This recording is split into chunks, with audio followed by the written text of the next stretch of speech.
Pessoal, então vamos a mais uma aula de genética.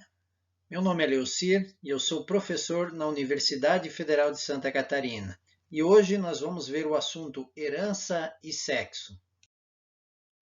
Antes de vermos um pouco sobre herança e sexo, vamos ver quais são as funções da reprodução sexuada. Bom, a primeira delas é a reprodução de indivíduos, a multiplicação de indivíduos. A grande maioria dos indivíduos, ou a grande maioria das espécies, elas se reproduzem, se multiplicam por meio da reprodução sexuada. Então, um papel fundamental aí para a reprodução sexuada. Mas, além disso, a reprodução sexuada ela é muito importante na geração de variabilidade genética. E a variabilidade genética é fundamental para a sobrevivência das espécies.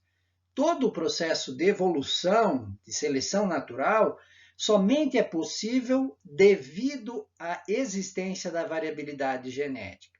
E essa variabilidade genética ela é promovida durante o evento da meiose. Para genes não ligados, ela ocorre por meio da segregação dos cromossomos, que ocorre lá na metáfase 1 para a anáfase 1 da meiose 1, né?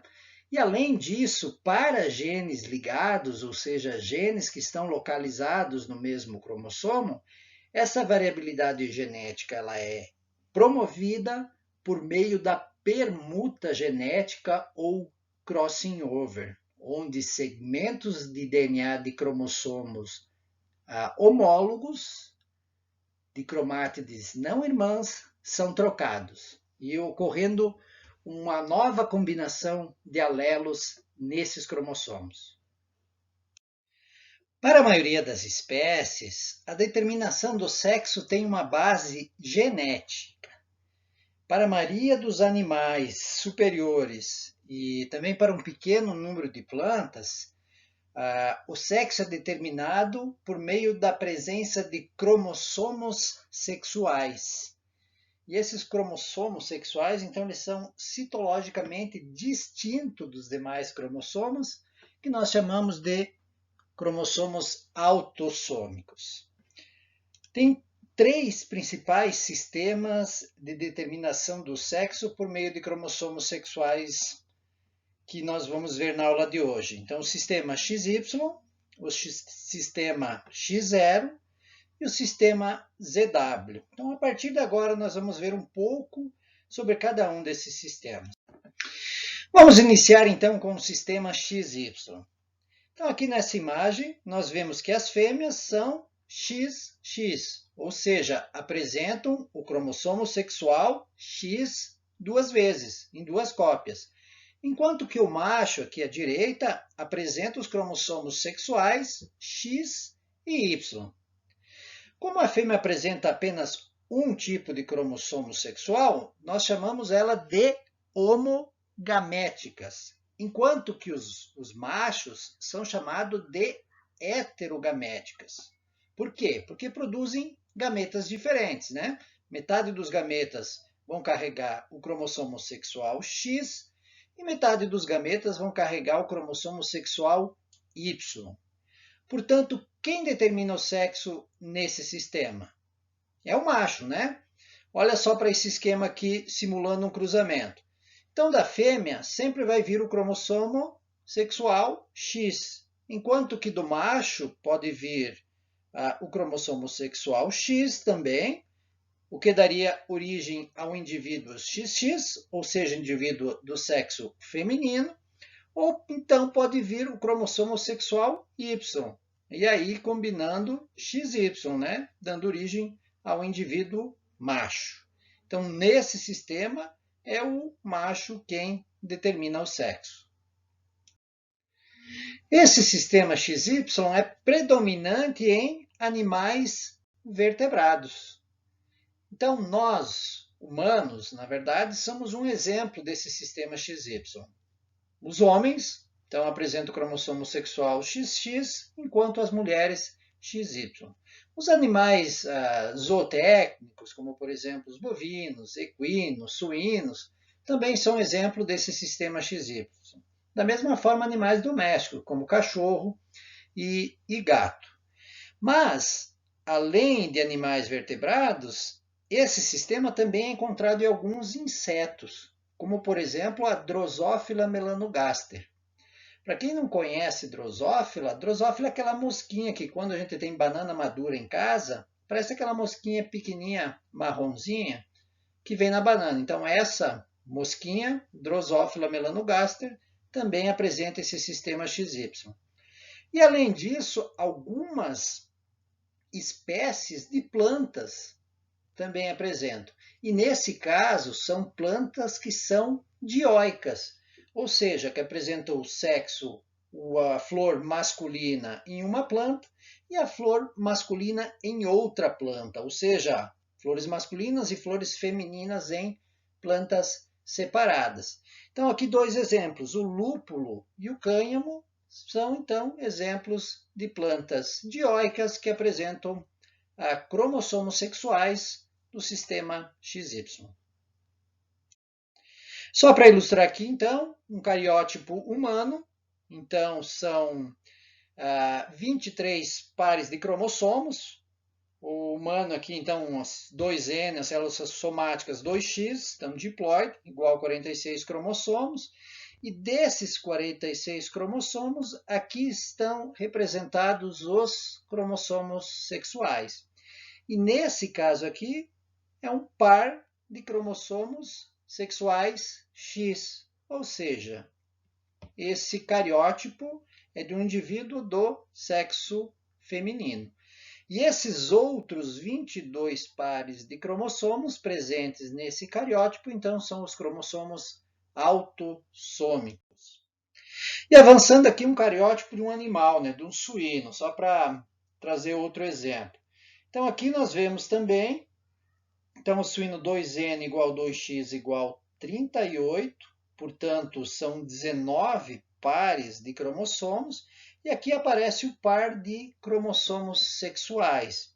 Nesse caso, um cromossomo X, que é maior, e o cromossomo Y aqui, bem menor. Portanto, esse cariótipo é de um indivíduo masculino.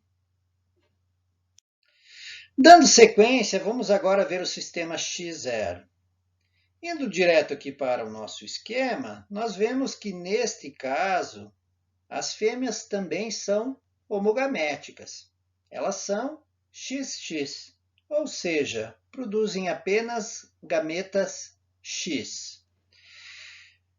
Já os machos são heterogaméticos. E, nesse caso, essa heterogamia é devida ou à presença de um cromossomo ou à ausência de um cromossomo em seus gametas. Ou seja, os indivíduos machos possuem apenas um cromossomo sexual, apenas o cromossomo sexual X. Então, o que determina a heterogamia nesse caso é a ausência do cromossomo sexual, como pode ser observado neste gameta aqui. Então, como que acontece isso? Então, analisando esse nosso esquema, nós vemos que a fêmea, o gameta feminino sempre vai ser X, e do macho, então, pode vir ou o cromossomo sexual X, dando origem ao indivíduo XX, portanto, fêmea, ou então vir um gameta com ausência de cromossomo sexual, por isso 0. E aí, nesse caso, vai dar origem a um indivíduo contendo apenas um cromossomo sexual, portanto, indivíduo macho, tá certo? Então, olha só, esse gameta aqui, ele contém apenas cromossomos autossômicos, então não apresenta cromossomo sexual. Então, é um sistema diferente em relação ao sistema XY, devido à ausência de um cromossomo sexual, mas nesse sistema o macho continua sendo o indivíduo heterogamético. Este sistema é encontrado em insetos, como por exemplo hemípteros, e aí temos os percevejos, em ortópteros, como em baratas e em gafanhotos, e também em coleópteros, como os besouros. Então, esses são exemplos de insetos que apresentam o sistema X0 de determinação do sexo. Vamos então ao terceiro sistema, que é o sistema ZW. Então, vamos olhar aqui de novo para o nosso esquema. Percebam que agora, nesse esquema, a heterogamia está presente nas fêmeas. Por quê? Porque a fêmea apresenta os cromossomos sexuais Z e W. Portanto, ela produz dois tipos de gametas femininos diferentes. Gametas ou contendo o cromossomo sexual Z, ou então contendo o cromossomo sexual W. Do outro lado aqui, nós percebemos que os machos são homogaméticos, ou seja, eles apresentam apenas um tipo de cromossomo sexual, que é o cromossomo sexual Z, portanto, em duas cópias, então, homogamético. Então, simulando uma fertilização aqui, o que acontece? Da fêmea pode vir o cromossomo W, e do macho, necessariamente o Z. Portanto, dá origem ao indivíduo ZW do sexo feminino. Da fêmea pode vir agora o gameta Z, que vai encontrar o gameta Z do macho, dando origem que é um indivíduo, então, do sexo masculino. Então, percebam que no sistema ZW, o indivíduo heterogamético é a fêmea. Exemplos de portadores do sistema ZW, então, são muitos pássaros, e aí nós podemos incluir nessa lista a galinha ou galo. Então, portanto, a galinha, essa galinha doméstica, né, ela é ZW, enquanto que o galo é ZZ, ou seja, é a galinha quem determina o sexo dos descendentes. Tem alguns peixes e muitos insetos, e nesse caso dos insetos inclui a ordem Lepidoptera. Portanto, borboletas e mariposas apresentam esse sistema ZW. O outro sistema de determinação de sexo ocorre em abelhas e também em outros himenópteras. E a gente chama de haplodiploide. Então, nesse caso, vamos usar o exemplo da abelha Apis mellifera para explicar esse caso. Então, aqui nessa imagem tem a abelha rainha, que é uma abelha do sexo feminino e é fértil. Uma vez fertilizada, a abelha rainha acumula espermatozoide no receptáculo seminal para a vida inteira. E aí, quando ela ovoposita, os ovos podem ser fertilizados ou não. Quando eles são fertilizados, eles dão origem a um zigoto, que é 2N, que se transforma numa larva.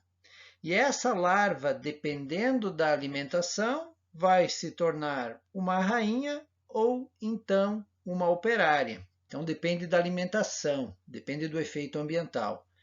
Quando essa larva é alimentada com geleia real, então ela se torna uma rainha. E quando é uma alimentação mais pobre, por exemplo, com pólen, aí então ela se torna em operária. Então, vocês veem que é a operária quem alimenta essas larvas. Então, elas são sábias o suficiente para dar geleia real somente no momento em que uma nova rainha é necessária. Então, ovos fertilizados dão origem a zigoto 2N, dando origem a fêmeas. Só que o que acontece é que ovos não fertilizados por partenogênese dão origem a zangões. Nesse caso, portanto, como o zangão não é produto de uma fertilização, ele é haploide. Portanto, os machos em abelhas, que são os zangões, eles são haploides e são férteis. Enquanto que as fêmeas são diploides. Então, a rainha é uma fêmea fértil, enquanto que as operárias, devido à alimentação pobre, são estéreis. Então, não desenvolveu, devido ao alimento pouco nutritivo, não desenvolveu o sistema reprodutivo e elas são estéreis. Então, vocês veem que, nesse caso, a determinação do sexo é devido à ausência completa de uma cópia do genoma, portanto, zangões haploides. Aqui, então, um texto descrevendo o que eu acabei de mencionar anteriormente para facilitar os estudos de vocês. Problemas nos cromossomos sexuais podem levar a indivíduos que apresentam uma mistura de características masculinas e femininas. E esses indivíduos são chamados, então, de ginandromorfos. E o evento é o ginandromorfismo. Então, um exemplo bem clássico aqui ocorre em bovinos. Então, quando uma vaca fica prenha e tem gêmeos, pode ocorrer o ginandromorfismo. Quando isso ocorre? Bom, tendo gêmeos e considerando 2 bezerros, podem ser 2 do sexo masculino, e aí não tem problema. Podem ser 2 indivíduos do sexo feminino, e aí também não tem problema. Mas o que pode ocorrer é que um desses bezerros representados nessa imagem é do sexo feminino e o outro é do sexo masculino. O que acontece? O testículo se desenvolve antes do ovário. Portanto, os hormônios masculinos são produzidos antes que os hormônios femininos. E em bovinos, aqui na placenta, ocorre mais um evento, que é a conexão de vasos sanguíneos aqui entre os 2 fetos. Portanto, os hormônios masculinos produzidos pelo bezerro macho aqui são transferidos ou entram em contato com o indivíduo fêmea, né? E aí, nesse caso, interfere na manifestação do sexo. E o bezerrinho fêmea aqui passa a ser ginandromorfo, ou seja, passa a misturar características femininas com características masculinas, justamente devido à influência dos hormônios masculinos. Então, quando adulta, esse bezerro aqui vira uma vaca que é estéril, chamada de vaca maninha. Portanto, sendo estéril, se essa vaca é utilizada ou seria utilizada para a produção de leite, não vai produzir, né? Então, ela precisa ser descartada. Então, isso é um exemplo bem interessante, é bom que vocês saibam disso, porque no futuro vocês podem ter contato com o produtor rural e se defrontar com esse exemplo, e aí vocês já sabem, tá bom? Então, novamente, algumas informações aqui no slide para que vocês possam ler e estudar. Vamos agora dar um foco nas plantas. Como é que ocorre a determinação do sexo em plantas? Até mostrei um exemplo anteriormente, mas aquele exemplo, na verdade, é a exceção. Dimorfismo sexual em plantas superiores não é muito importante e também não é muito comum, na verdade. A grande maioria, na verdade, das plantas apresentam flores hermafroditas ou flores perfeitas. O que significa isso? Bom, aqui ao lado tem uma imagem. E vocês acreditem ou não, isso é exemplo de uma flor da videira. Então aqui, exemplificado uma flor perfeita. Por que ela é perfeita? Porque ela produz os gametas femininos e masculinos na mesma flor. Então aqui está a estrutura reprodutiva feminina e aqui ao lado a masculina. Então nós vemos aqui 5 anteras, que é onde são produzidos os grãos de pólen. Então o pólen cai sobre o estigma, desenvolve o tubo polínico e acaba fertilizando a oosfera. Então dando origem a um embrião que vai dar origem a uma semente, a um novo indivíduo. Então, exemplo aqui de flores hermafroditas. Mas vocês já devem saber que existem também plantas que são monóicas. O que significa isso? São plantas que produzem gametas masculinos e femininos na mesma planta, só que em flores diferentes. Ou seja, essas plantas apresentam flores masculinas e flores femininas. Elas são separadas, né? Porém, na mesma planta. E também existem plantas dioicas. E nesse caso, essas plantas dioicas apresentam então flores masculinas em uma planta, ou órgãos masculinos em uma planta, e órgãos femininos em outra planta. Portanto, plantas diferentes. Nesse caso, então, nós temos um exemplo de dimorfismo sexual. Só para exemplificar aqui, então, aqui em cima, araucária. Então, olha só, aqui estão os órgãos masculinos, que ficam numa planta. E aqui ao lado, o feminino, né? A gente vê os pinhões. Então, essas pinhas ficam em pinheiros diferentes. Portanto, para produzir pinhão, é necessário que hajam pinheiros fêmeas, que são as que produzem pinhas, e pinheiros machos, que são os que produzem pinhão. Então é muito comum se falar que os pinheiros machos não são interessantes porque não produzem pinhão, né? Agora vocês devem saber que se não tiver nenhum pinheiro macho, não vai produzir pólen e, por consequência, não vai produzir pinhão, né? Porque não vai ocorrer a fertilização.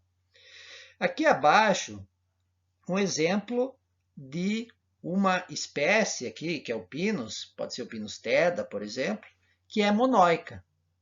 Então aqui está a estrutura masculina e aqui a estrutura feminina.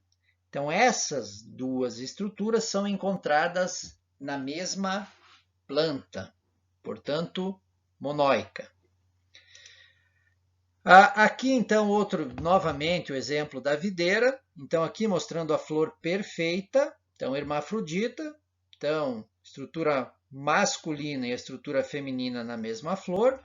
Mas a videira na natureza, lá, os parentais selvagens, silvestres, na verdade, também são dioicos, ou seja, há plantas que apresentam apenas estruturas masculinas, como representado nessa imagem, então produz apenas pólen, e há plantas que apresentam apenas a estrutura feminina viável, como nesse caso. Então dá para ver aqui que as anteras estão atrofiadas e apenas aqui a estrutura feminina é viável. Então a videira também pode ser um exemplo de uma planta dioica e, ao mesmo tempo, também hermafrodita. Na verdade, o homem selecionou as variedades de videira que apresentam flor perfeita. Por quê? Porque essa flor perfeita aqui ela acaba se autopolinizando. Então, eu não preciso de um polinizador. Então, é mais fácil o cultivo. Portanto, o homem, então, selecionou a videira com flor perfeita justamente porque facilita o cultivo. E aqui um outro exemplo, só para evidenciar aqui também, que é um caso de outra espécie que é monóica, que é o caso do milho, né? Então aqui a gente vê uma planta de milho, aqui em cima o pendão, que é a estrutura masculina, e aqui embaixo a gente chama de boneca, que é a estrutura feminina.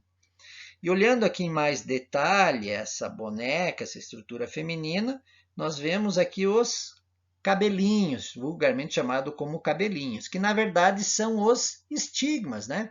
Então, o grão de pólen produzido aqui no pendão, nas anteras, precisa cair na ponta desses pelinhos, desses estigmas, desenvolver o tubo polínico aqui e vai ocorrer a fertilização da oosfera. Ou seja, cada grão de milho é produto de uma fertilização. Mas voltando ao assunto, a determinação do sexo em plantas também é controlada geneticamente na maioria das espécies. Então, em alguns casos, existem os cromossomos sexuais XY, como eu já mencionei, então em espécies dioicas.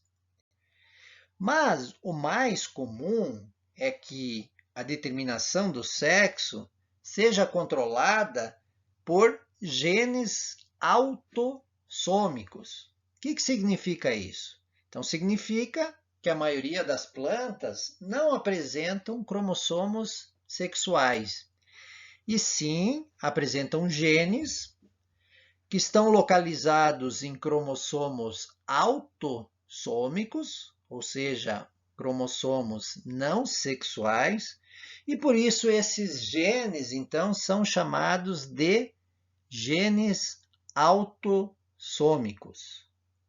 E aqui eu vou trazer um exemplo do pepino, Cucumis sativus. E no caso do pepino, o mais comum é ter plantas monóicas, ou seja, estruturas masculinas e femininas na mesma planta, porém em flores separadas. Mas também há plantas ginóicas, ou seja, plantas que apresentam apenas flores femininas, e plantas andromonóicas, ou seja, plantas que apresentam tanto flores masculinas quanto flores hermafroditas na mesma planta. E como é o controle genético, então, desses diferentes tipos de plantas? Na verdade, então, no pepino, essa expressão ela é controlada por dois genes, então dois genes autossômicos. E esses dois genes são chamados um de F e o outro de M. E eles apresentam uma interação entre si. Então, dependendo do genótipo da planta, é que vai determinar aqueles diferentes tipos que eu mostrei anteriormente. Então, vamos lá.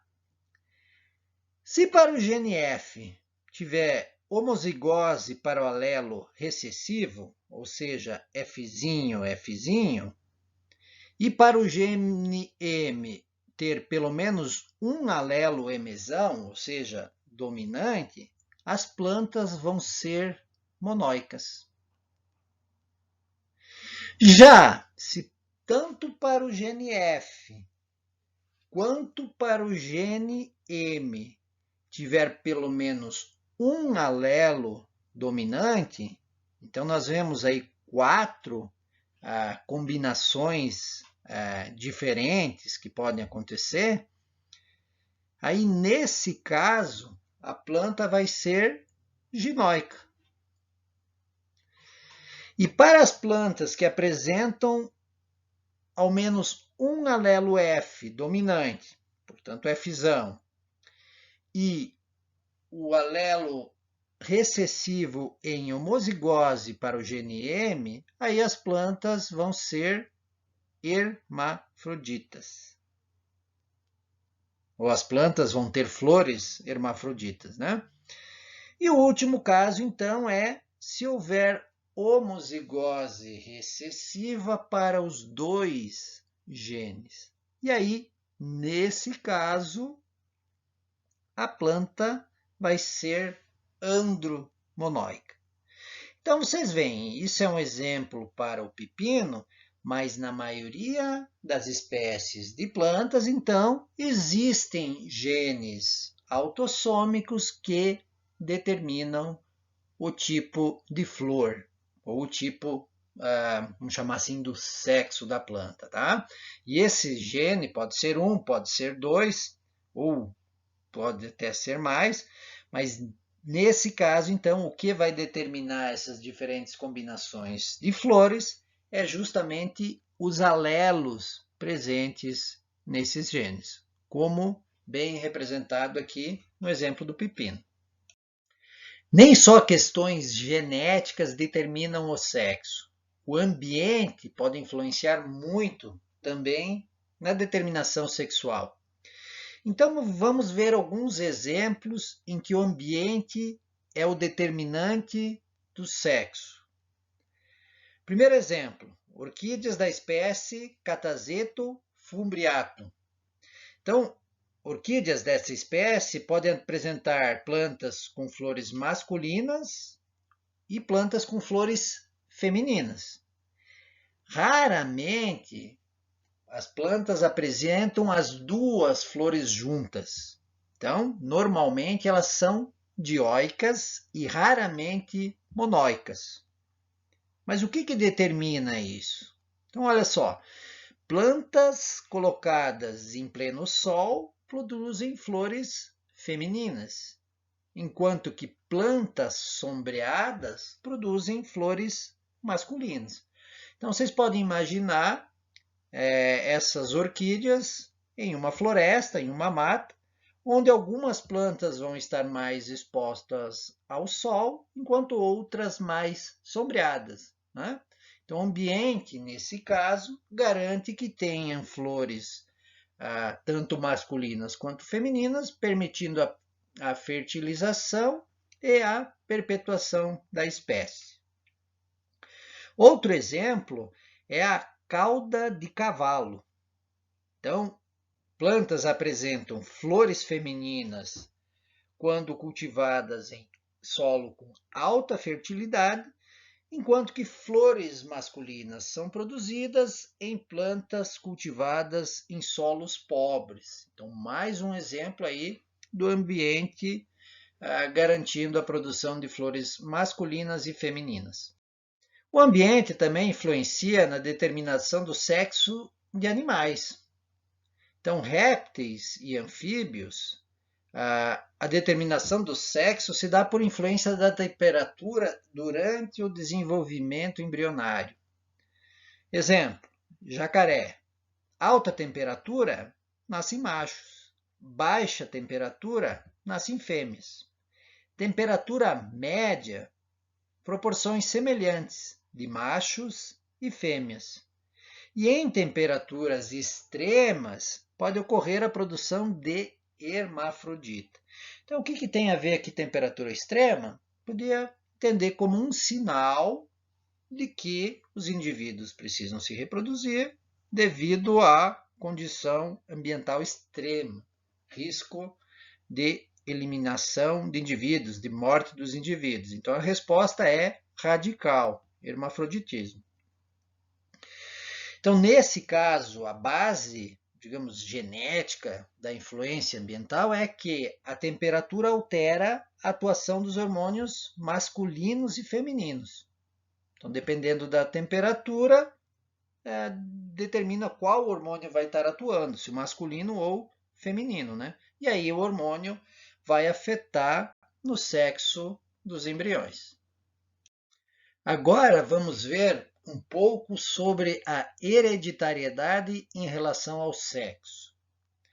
Bom, inicialmente existem caracteres ou características fenotípicas que se expressam ou que se manifestam de modo particular em indivíduos de sexo diferente. E essas características, então, elas podem ser devido a genes localizados em cromossomos sexuais. Então, se essa característica é devido a genes localizados em cromossomos sexuais, nós chamamos essa herança de herança ligada ao sexo. Por que herança ligada ao sexo? Porque aquela característica é devida ou é controlada por genes que estão localizados nos cromossomos sexuais. Então, ligado ao sexo, ligado aos cromossomos sexuais. E essa característica é transmitida para a progenie, dependendo de qual cromossomo sexual a progenie recebe. Então, herança ligada ao sexo. Por outro lado, existem genes autossômicos ou características que são controladas por genes autossômicos que são influenciados pelo sexo ou pelos cromossomos sexuais ou mais diretamente pelos hormônios sexuais. O que significa isso? Então, os genes estão localizados em cromossomos autossômicos, porém, eles se manifestam de modo diferente em indivíduos masculinos ou indivíduos femininos, devido então a esses hormônios sexuais. Nesse caso, a gente chama esses caracteres ou o controle genético desses caracteres de herança influenciada pelo sexo ou então herança limitada pelo sexo. Vamos inicialmente então ver um pouco mais sobre herança ligada aos cromossomos sexuais. Alguns fatos. Cromossomos sexuais, então, são os principais responsáveis pela determinação do sexo, especialmente em animais superiores. Mas eles podem possuir também outros genes que não estão diretamente relacionados à expressão do sexo. E um dado interessante é o seguinte: quando um alelo recessivo está presente no cromossomo X, existe maior proporção de machos expressando esse alelo que fêmeas. Isso porque machos possuem apenas um cromossomo X, enquanto fêmeas apresentam 2 cromossomos X. Ou seja, o macho ou vai ter o alelo, vamos chamar de dominante, ou normal, ou funcional, ou então o alelo recessivo, que não é funcional. Então a característica se manifesta diretamente, presença do alelo funcional ou presença de um alelo não funcional. Não há possibilidade de ter heterozigose. Já em fêmeas, elas apresentam 2X, né? Então, nesse caso, as fêmeas elas podem ser heterozigotas por ter 2 cromossomos X. Então, vamos a um exemplo prático aqui para entender isso. Vamos a um exemplo, a hemofilia. Então, o que é hemofilia? Na verdade, hemofilia é uma doença genética e ela resulta na não coagulação do sangue.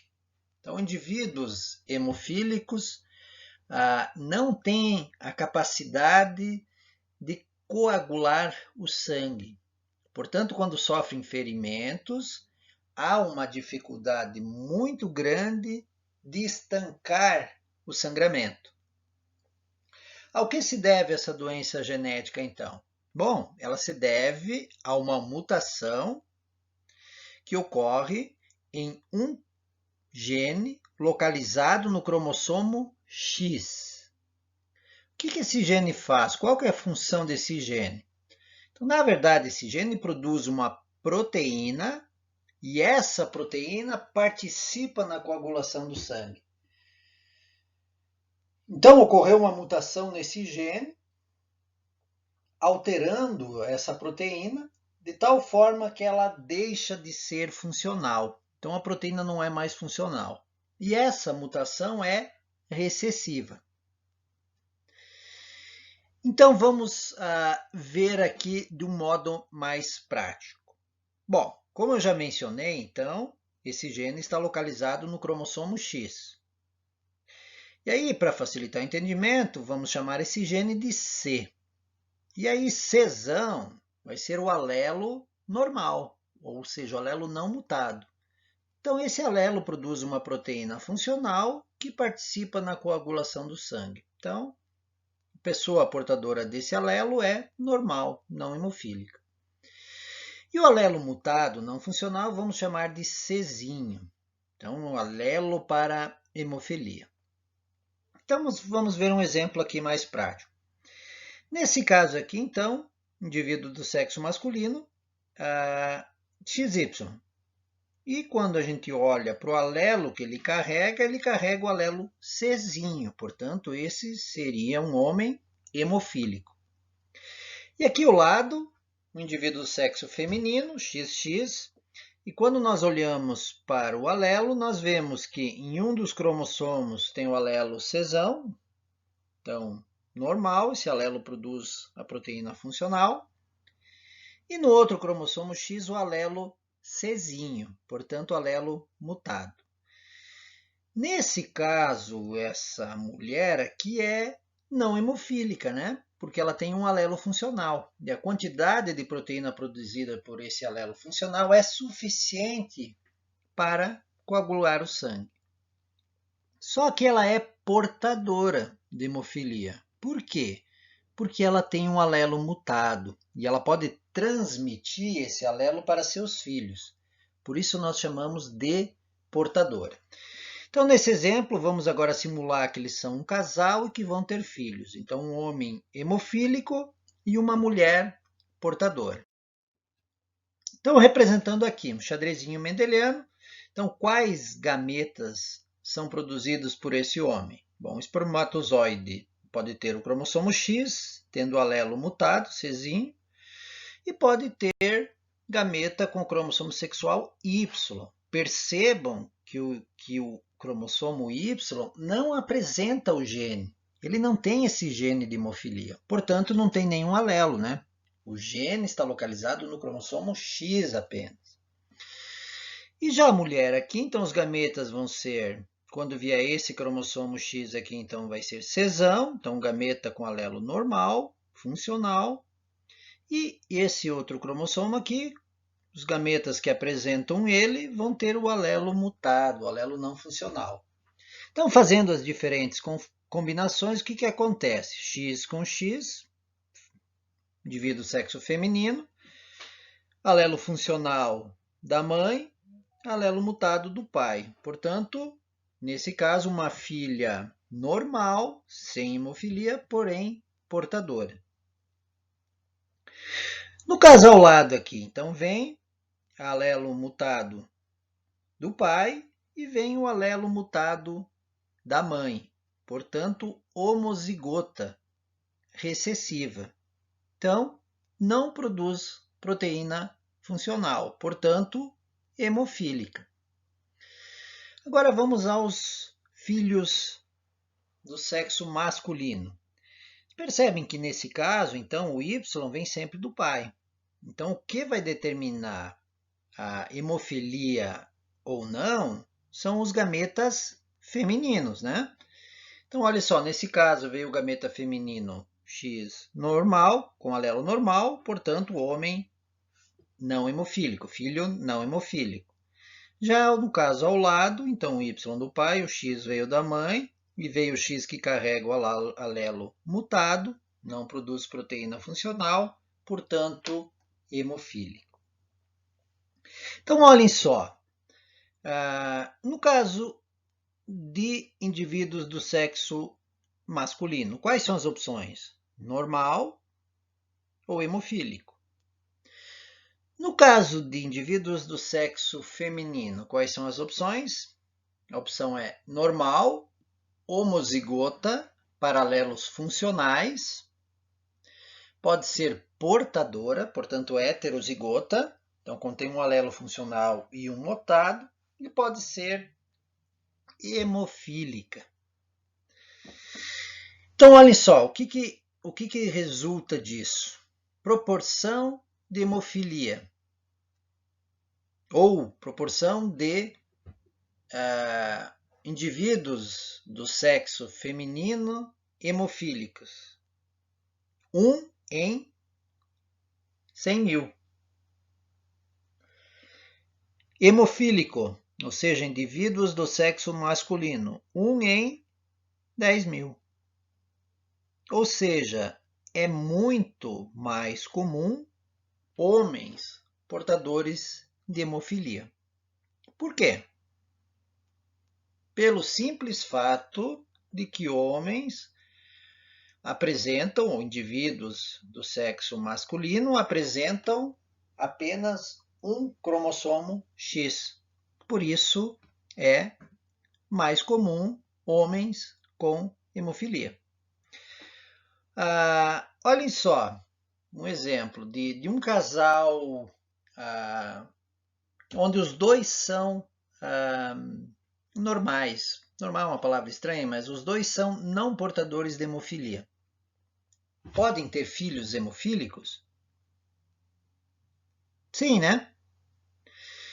Homem normal significa que aqui teria um Czão. E aqui o Y. Para ter filho hemofílico, qual seria a condição necessária? A mãe aqui, no caso, ser portadora, como nesse exemplo. Então, vocês veem, mesmo o pai, se o pai for não hemofílico, ter um alelo Czão, isso garante que todas as filhas serão não hemofílicas, sendo 50% delas homozigotas, não hemofílicas, e 50% delas portadoras. No caso de meninos, o que acontece? 50% seria normal, como representado aqui, então não portador de hemofilia, e 50% dos filhos homens seriam hemofílicos. Então é por isso que, mesmo em casais não hemofílicos, pode ocorrer filhos do sexo masculino hemofílico. Vamos agora a um exemplo de herança influenciada pelo sexo.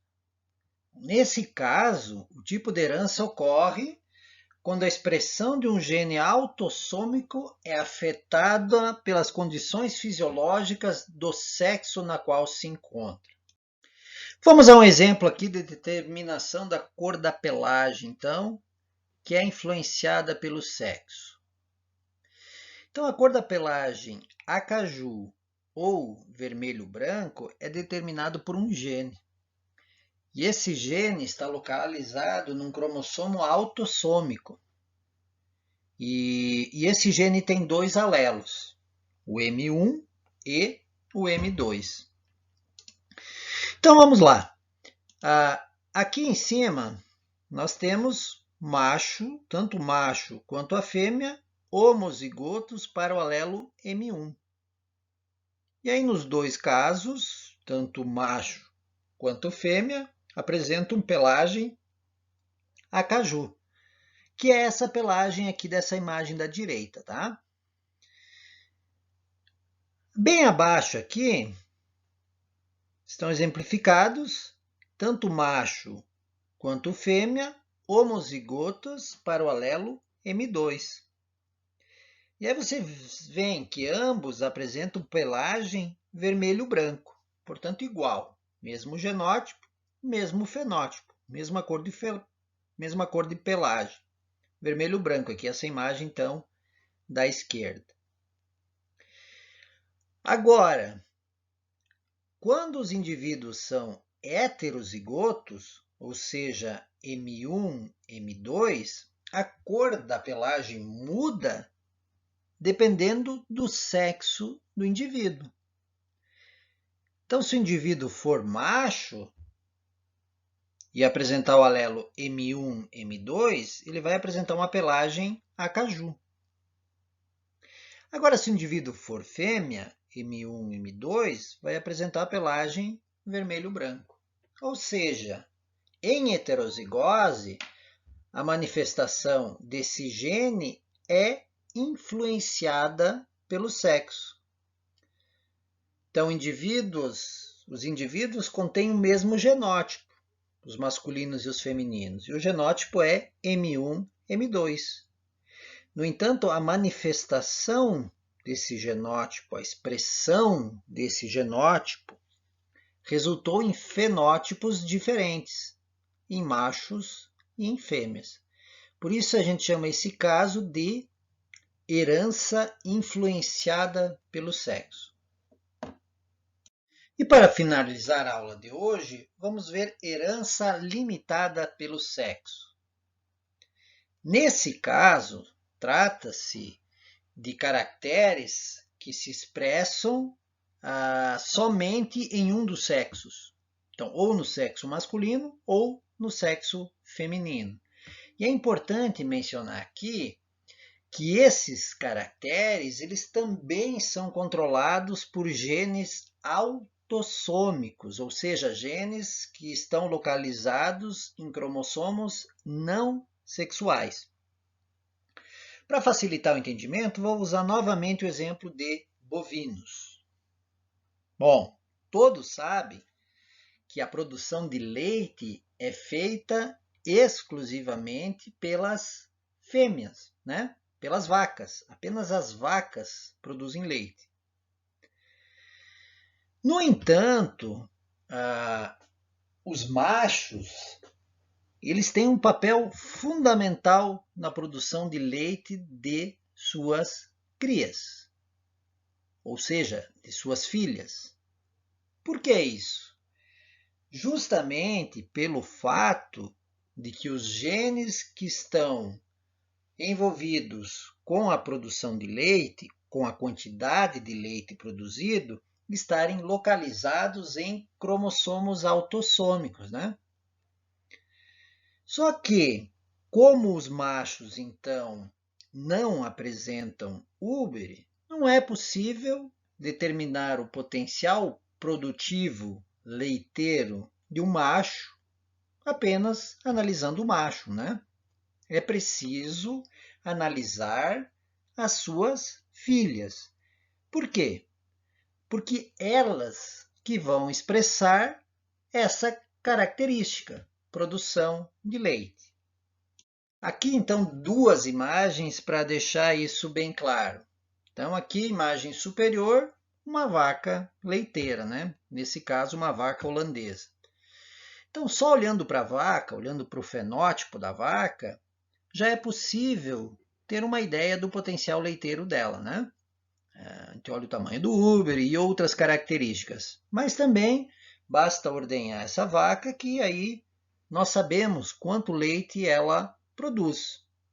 Então, a vaca expressa essa característica, ela manifesta essa característica, a produção de leite. Já abaixo o macho, né, um touro. Então, a gente vê também que é holandês, com um desenvolvimento corporal bastante bom, mas não dá para ter ideia, olhando para ele, quanto leite as filhas dele vão produzir, né? Ou seja, qual o potencial produtivo leiteiro desse macho. Então, necessariamente, tem que pegar as filhas desse touro, determinar a produção de leite das filhas dele, para aí, com base nessa produção, ter uma ideia do potencial genético dele de produção leiteira, né? Então, não adianta ter uma vaca com alto potencial produtivo se eu cruzar ela com um macho com baixo potencial produtivo, porque aí as filhas tendem a produzir menos leite que a mãe, por exemplo. Então, é muito importante também determinar o potencial leiteiro dos machos, que vão ser utilizados nos cruzamentos. Então, por isso, a produção leiteira é um exemplo de herança limitada pelo sexo, porque sexo masculino, nesse nosso exemplo, não produz leite. Então, ela é limitada ao sexo feminino. Então, com esse exemplo, eu encerro a aula de hoje, e aqui eu indico uma leitura complementar. O melhor livro nesse assunto para vocês é Genética na Agropecuária, quinta edição. E aí tem lá no capítulo 11, página 251, 267. É uma leitura bastante fácil e bastante esclarecedora com relação a esse assunto. Então eu fico por aqui e desejo a todos um excelente dia.